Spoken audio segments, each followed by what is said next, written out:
Bom dia, meus queridos. Dentro da mesma linha das reflexões que fizemos no texto de Isaías, no capítulo 1, nestas últimas manhãs, eu quero fazer algumas considerações com respeito ao nosso relacionamento com Deus e com o seu Filho Jesus Cristo.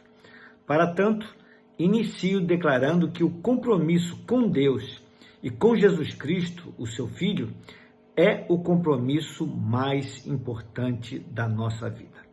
Sim, o compromisso que eu considero ser o mais importante para que possamos gozar de uma vida saudável é o compromisso com Deus e com o seu Filho Cristo Jesus.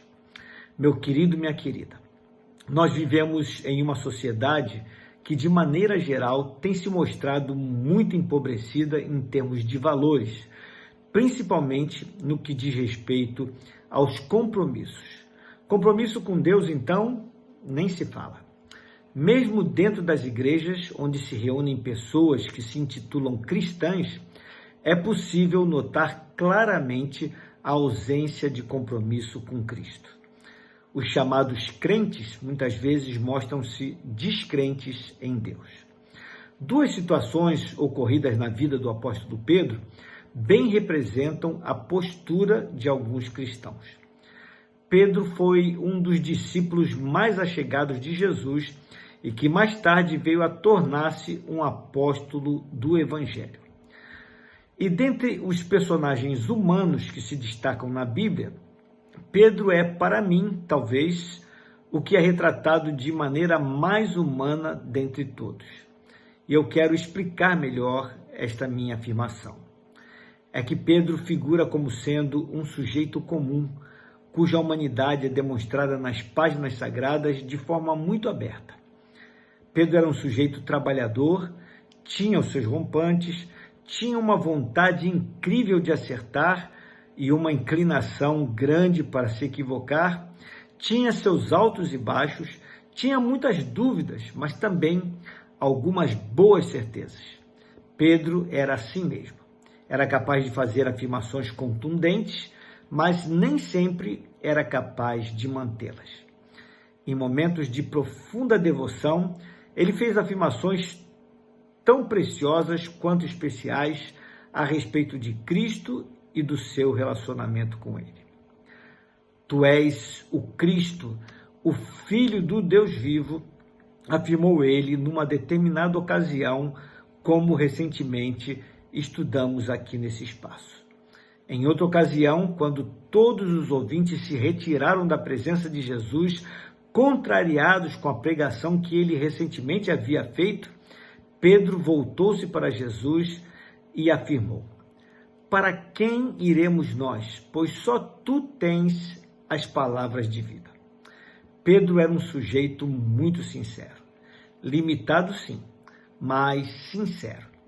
Pouco antes da crucificação de Cristo, vieram os guardas para prender a Jesus e Pedro não hesitou em levantar a sua peixeira. A adrenalina subiu e ele partiu para as vias de fato. Ele se expôs. Poderia, inclusive, ter morrido ali. Ele nem sabia manejar muito bem uma espada, mas ele estava disposto a lutar com a sua peixeira. Pedro ainda confiava na força do seu braço, ainda lutava com armas temporais na resolução dos seus problemas. Pedro havia andado com Jesus, já havia cerca de 3 anos, e Pedro tinha as palavras, os ensinos, os mandamentos de Jesus. Só que as palavras, os ensinos e os mandamentos de Jesus ainda não o tinham. Jesus já havia prevenido Pedro anteriormente que importava que ele próprio, Jesus, fosse a Jerusalém e que lá ele enfrentaria a prisão e a morte. Naquela ocasião, Jesus deixou bem claro para Pedro e para os seus demais companheiros que quando ele fosse ferido, aqueles homens se assustariam e o deixariam só. Quando Jesus disse essas palavras, Pedro logo retrucou, conforme registrado no Evangelho de Lucas, no capítulo 22, verso 33, que faço questão de ler. Disse ele: Senhor, se todos te abandonarem, eu não te deixarei. Estou pronto a ir contigo até a morte.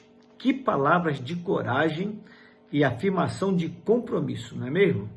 Mas Jesus, conhecendo o coração de Pedro, olhou para ele com compaixão e disse-lhe o que está escrito no verso seguinte, o de número 34, que também quero ler.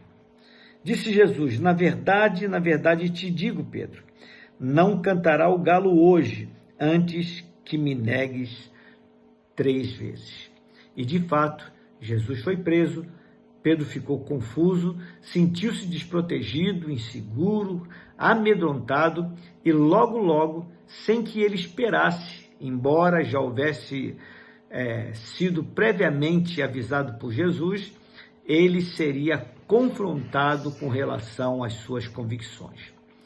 Os versos 69 até o 75 do capítulo 26 do Evangelho de Mateus mostram a derrocada de Pedro, o fiasco que ele cometeu negando descaradamente a Jesus. Eu sugiro que você faça a leitura destes versos assim que terminarmos essa reflexão.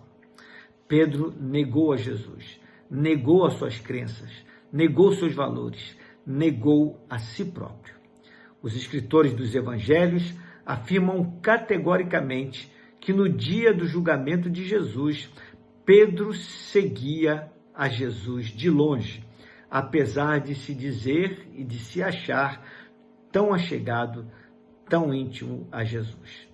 E pelo fato de ter seguido Jesus de longe, experimentou a derrota nas confrontações mais simples e, por sua vez, mais determinantes de um relacionamento saudável. Pedro não proclamou a Cristo, antes, pelo contrário, ele o negou. Resultado: Pedro saiu ali pela noite escura, aquela noite fria, envergonhado, arrasado, quebrantado, chorando amargamente após o canto do galo. Meu querido, minha querida, um compromisso é, portanto, muito mais do que palavras. Ser cristão é estar ligado intimamente a Deus e a Jesus Cristo e aos seus valores. É crer nele, é amá-lo, é respeitá-lo, é buscar verdadeiramente fazer a sua vontade. E isso, vamos convir, tem o seu preço. Reflita a esse respeito. Vamos orar? Senhor Jesus, nessa manhã, mais uma vez, somos instados a exercermos um comprometimento com o Senhor de forma saudável. Não podemos dizer que somos teus, que te amamos, mas se não conseguimos manter o nosso compromisso intacto contigo.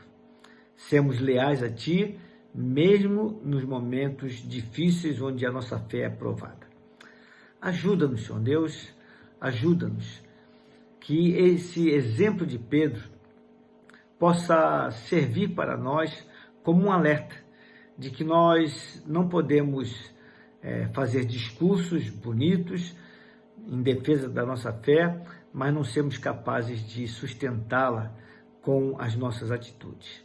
Que possamos te amar profundamente, que possamos manter um compromisso firme e forte contigo, Senhor nosso Deus. Porque se não tivermos esse compromisso, nós com certeza vamos capitular, assim como Pedro fez. Tem misericórdia de nós e nos ajuda, para que nós possamos exercer a nossa fé com firmeza e com amor leal ao Senhor. É a oração que fazemos a Ti, no Teu nome precioso. Amém. Meu querido, minha querida, tenha um abençoado dia.